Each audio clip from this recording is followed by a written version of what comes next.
זה יכול לקרות גם לכם. יום אחד יצלצל לטלפון ומישהו שאתם לא מכירים יאמר לכם שאתם מיליונרים, שמצאו ציור של פיקאסו או דלי שהוא שלכם.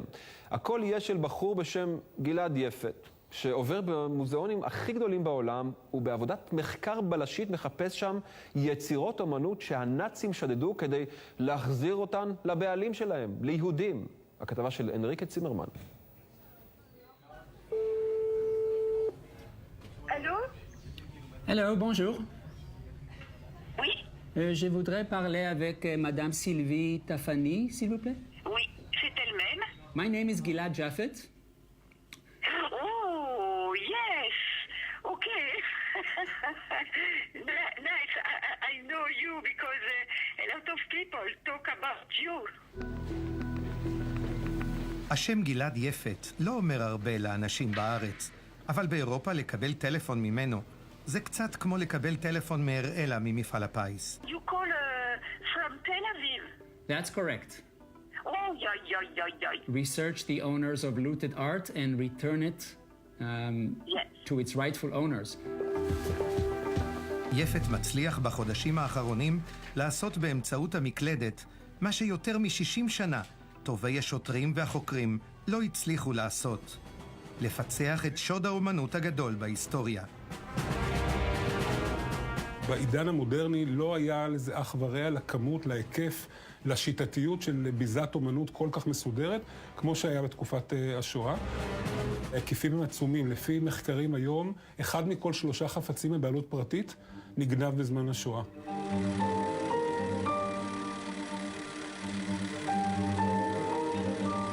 השוד הגדול בהיסטוריה האנושית נמשך למעלה מעשור. אלפי ציורים של גדולי האומנים באלף השנים האחרונות נשדדו על ידי הנאצים. בסוף המלחמה החזירו בעלות הברית חלק מהיצירות אל המוזיאונים ברחבי אירופה המערבית, וכינו אותן היצירות היתומות. הרשויות כמעט שכחו שהיו יורשים יתומים שלא ידעו על קיומן. הנהלת המוזיאונים לא השקיעה מאמצים מיוחדים, והסתפקה בטענה שהיורשים פשוט אינם. זה היה המצב עד שגלעד הכניס למחשב 70 שנות היסטוריה ומיליוני שמות.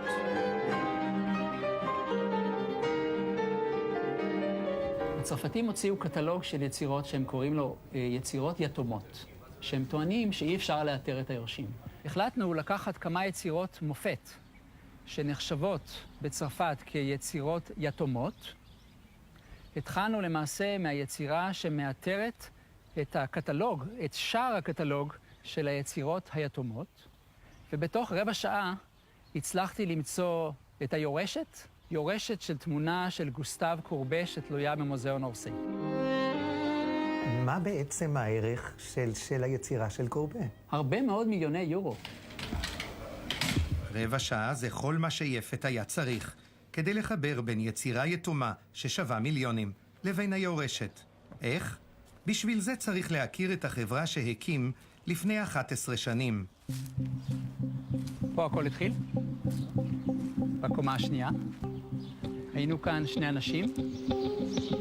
לחברה שלו קרא גלעד MyHeritage, המורשת שלי. בעזרת תוכנות מיוחדות שפותחו על ידם, הם הצליחו לבנות ולשחזר אילנות יוחסין מאות שנים אחורה. החברה התרחבה בקצב מסחרר, ועם השנים הגיע מספר המשפחות במאגר ל-75 מיליון. בסופו של דבר היינו כאן אימפריה קטנה במושב, וכשהיינו 70 איש עברנו למקום אחר. ויש לך 1.5 מיליארד פריטים בתוך המאגר שלך? 1.5 מיליארד פרופילים, שזה שמות של אנשים באילנות היוחסין, שזה יותר מפייסבוק, וכמובן תמונות וסיפורים והקלטות, והעושר של ההיסטוריה האנושית. כמו כל אתר מסחרי אחר, הוא גובה סכום חודשי עבור השימוש בו. אבל היה רק נושא אחד שגלעד והצוות שלו ויתרו מראש על כל הכנסה. איתור היורשים של ניצולי השואה. הוא קרא לזה פרויקט מצווה. הרכוש הזה שנגנב מהיהודים למעשה שימש ברובו לממן את מכונת המלחמה הנאצית. הגרמנים עשו רשימות מסודרות, ידוע למי הרכוש שייך, וחשבנו שאם נצליח למצוא את היורשים, נוכל לעשות צדק. מי שרתמה את יפת למבצע הייתה כתבת של הניו יורק טיימס. הוא היה על מזוודות בדרך לנמל התעופה לחופשה, כשהטלפון צלצל.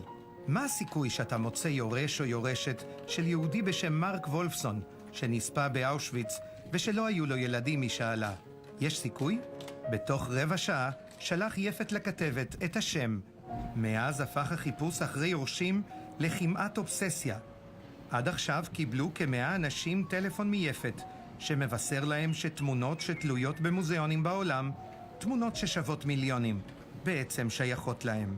Je n'ai pas bien compris de quoi il s'agissait, c'est-à-dire que j'étais tellement étonnée, rendue extrêmement triste, m'a poursuivi pendant plusieurs jours, plusieurs semaines, voire plusieurs mois.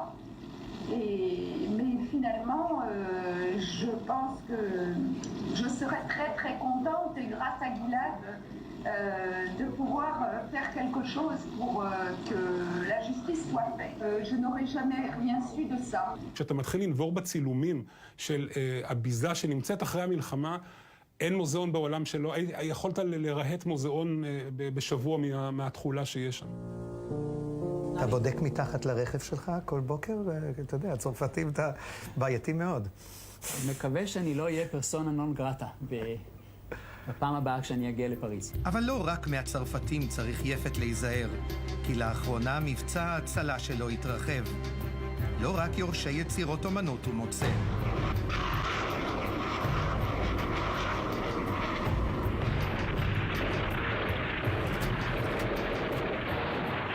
כשנגמרה המלחמה והיהודים היו מפוזרים בכל העולם, אף אחד לא מיהר לעשות צדק.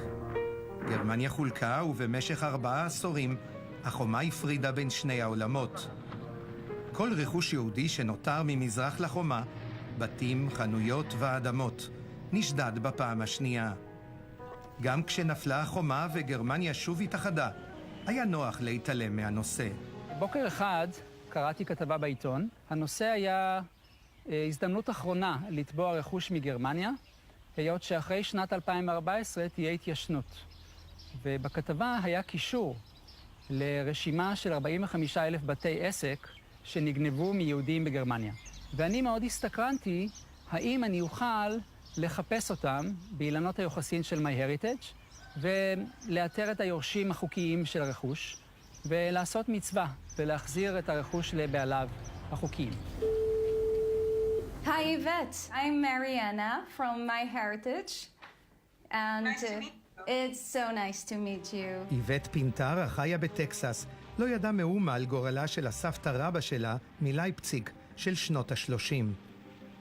חנות ללבני נשים שהייתה בבעלותה הופיעה ברשימות הנכסים היתומים של ממשלת גרמניה.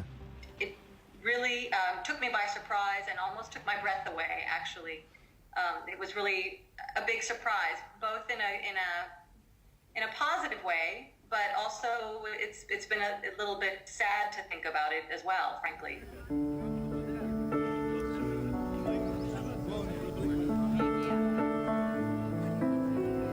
מאגר השמות שאנשי אתר המורשת החזירו לחיים כבר מתקרב ל2 מיליארד במספר.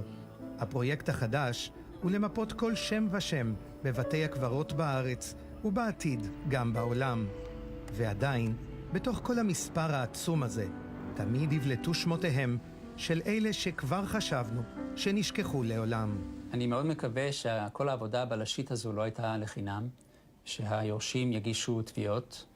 אני לא מעוניין שמישהו ילך באמת למוזיאון אורסי ויתחיל להוריד את התמונות מהקיר, או שיסעו חזרה למזרח ברלין ויבנו שוב את כל החנויות, אבל חשוב לי שהיורשים יקבלו פיצוי הוגן.